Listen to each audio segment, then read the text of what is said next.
Hey, so I am giving you a little check-in from Bali, from Cambodia. Uh, I got here yesterday.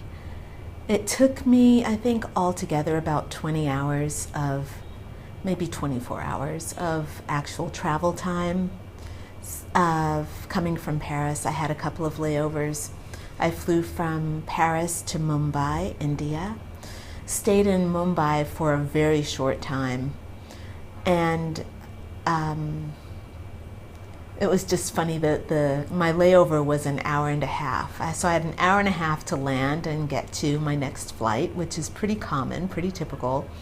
However, the plane leaving from Paris was delayed on the tarmac. So we didn't even take off. We were an hour and a half late for takeoff.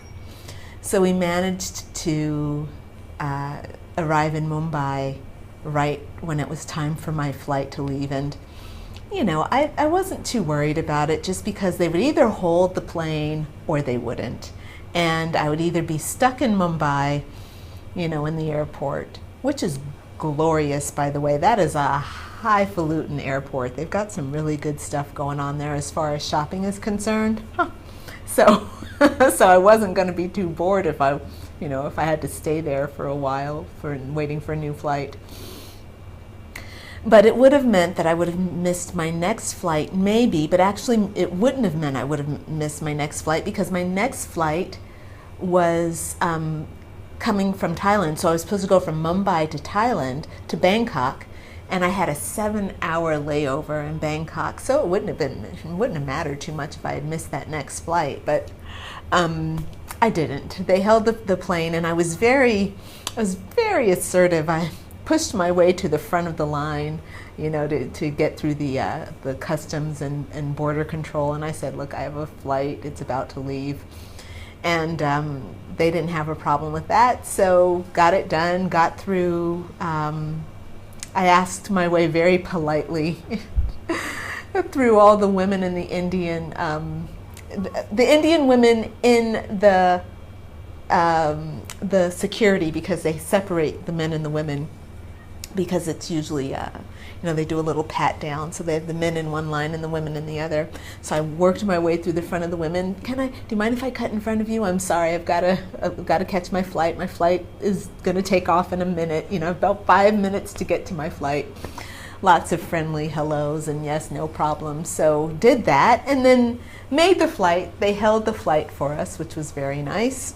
Got to Thailand and got a massage, which I really needed, and then went to get some food, which I also needed, which I actually didn't need because I ate so much food on all the different airlines. Oh my God, I think I gained 10 pounds just from flying and all the food that was being served.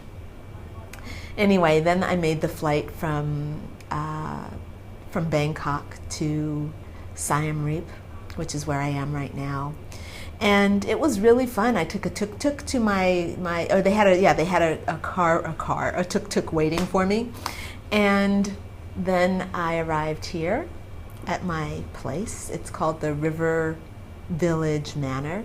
Nice big old house, with the old wood and marble floors, and like the wood marble moldings and beautiful moldings, whatever. This is a gorgeous place. Owned by a British guy and a Cambodian woman. Lovely couple. Just getting settled and understanding why I'm here. I do things based on what I feel like. Do this, do that, based on what my heart says. And I don't usually go into places knowing why I've gone. I go in and then I discover why I'm here. I know it's a different way of looking at the world. It seems like a very unintentional way, but actually it's a very powerful intentional way, because it's the intention to surrender. And that's what I practice in my life. It's allowing and surrender. So I've arrived in Cambodia, and it is different than a lot of places here in Siem Reap. I mean, I've only been here for just a few, just for a day. But my immediate feelings are that I have that uncomfortable feeling that I get whenever I'm in a place where there are lots of there is a tourist culture in Asia where everyone has their hand out to you and you can't really walk in peace without someone asking you for money or asking you for a service. Like, you'll have 5 tuk-tuk drivers standing on the corner, hanging out, talking, chatting, and each one of the 5 will ask you if you want a tuk-tuk. You say no to the first one, and then the next one says tuk-tuk, no to the second one, no to the third one, no to the fourth one, no to the fifth. And wouldn't they have understood that after the first one, when you said no, it'd be like, no. Or even, hey, I'm walking down the street, I'm actually walking. I got into a conversation with one of the guys, and he was like, yeah, but maybe you're tired. Like, you walk, you get tired, maybe you're tired right now. No, I'm not tired right now. I was just talking to the other guy, and I wasn't tired 50 yards ago, and I'm not tired now, So that becomes a little,